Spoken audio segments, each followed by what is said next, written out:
بسم اللہ الرحمن الرحیم۔ السلام علیکم۔ مکہ مکرمہ سے تقریباً 3 میل کی دوری پر جبل حرا نامی پہاڑ کے اوپر ایک غار ہے جس کو غار حرا کہتے ہیں۔ آپ صلی اللہ تعالیٰ علیہ وسلم اکثر کئی دنوں تک کھانا پانی ساتھ لے کر اس غار کے پرسکون ماحول کے اندر خدا کی عبادت میں مصروف رہا کرتے تھے۔ جب کھانا پانی ختم ہو جاتا تو کبھی خود گھر پر آ کر لے جاتے اور کبھی حضرت خدیجہ رضی اللہ تعالیٰ عنہ کھانا پانی غار میں پہنچا دیا کرتی تھیں۔ آج بھی یہ نورانی غار اپنی اصلی حالت میں موجود ہے اور زیارت گاہ خلائق ہے۔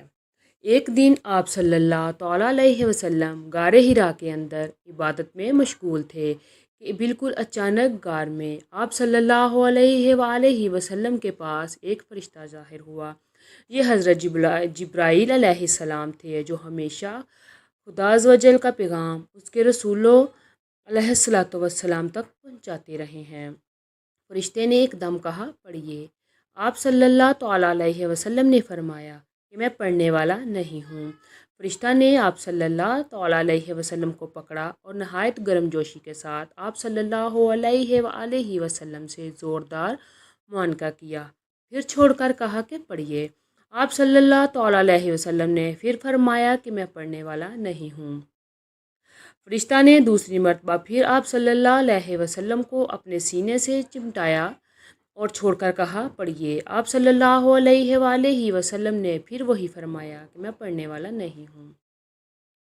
تیسری مرتبہ پھر فرشتہ نے آپ صلی اللہ علیہ وآلہ وسلم کو بہت زور کے ساتھ اپنے سینے سے لگا کر چھوڑا اور کہا، پڑھو اپنے رب کے نام سے جس نے پیدا کیا، آدمی کو خون کی پھنک سے بنایا، پڑھو اور تمہارا ہی رب ہی سب سے بڑا کریم ہے جس نے قلم سے لکھنا سکھایا، آدمی کو سکھایا جو نہ جانتا تھا۔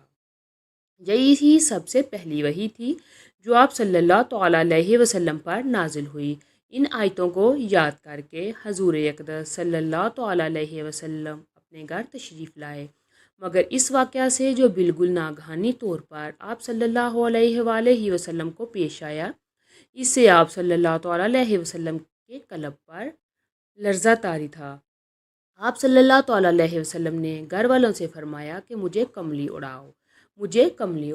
جب آپ صلی اللہ علیہ وآلہ وسلم کا خوف دور ہوا اور کچھ سکون ہوا تو آپ صلی اللہ تعالیٰ علیہ وسلم نے حضرت بی بی خدیجہ رضی اللہ تعالیٰ عنہ سے غار میں پیش آنے والا واقعہ بیان کیا اور فرمایا کہ مجھے اپنی جان کا ڈر ہے۔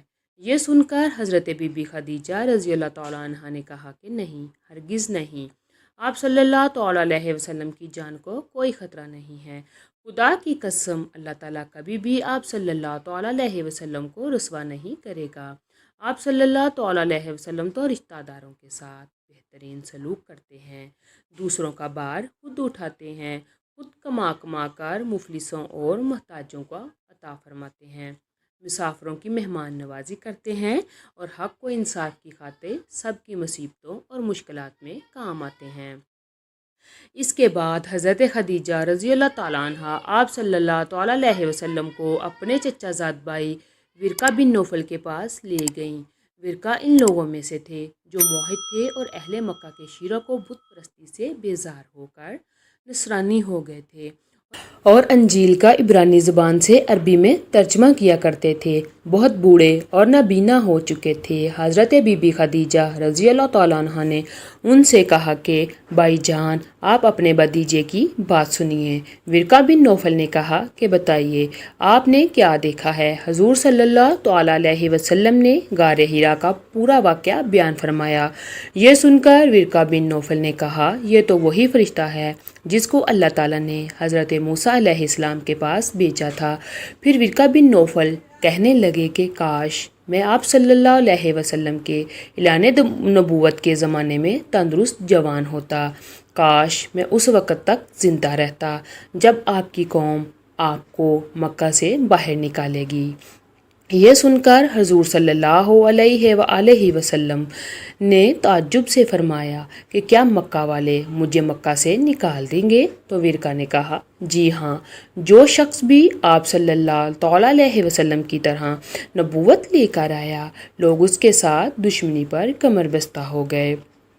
اس کے بعد کچھ دنوں تک وحی اترنے کا سلسلہ بند ہو گیا اور حضور صلی اللہ تعالیٰ علیہ وسلم وحی کے انتظار میں مضطرب اور بے قرار رہنے لگے، یہاں تک کہ ایک دن حضور صلی اللہ علیہ وسلم گھر سے باہر تشریف لے جا رہے تھے کہ کسی نے کہا یا محمد صلی اللہ تعالیٰ علیہ وسلم کہہ کر پکارا۔ آپ صلی اللہ علیہ وآلہ وسلم نے آسمان کی طرف سر اٹھا کر دیکھا تو یہ نظر آیا کہ وہی فرشتہ حضرت جبرائیل علیہ السلام جو غار میں آیا تھا، آسمانوں اور زمین کے درمیانے کرسی پر بیٹھا ہوا ہے۔ یہ منظر دیکھ کر آپ صلی اللہ تعالیٰ علیہ وسلم کے قلب مبارک میں ایک خوف کی کیفیت پیدا ہو گئی اور آپ صلی اللہ تعالیٰ علیہ وسلم مکان پر آ کر لیٹ گئے اور گھر والوں سے فرمایا کہ مجھے کمبل اڑاؤ، مجھے کمبل اڑاؤ۔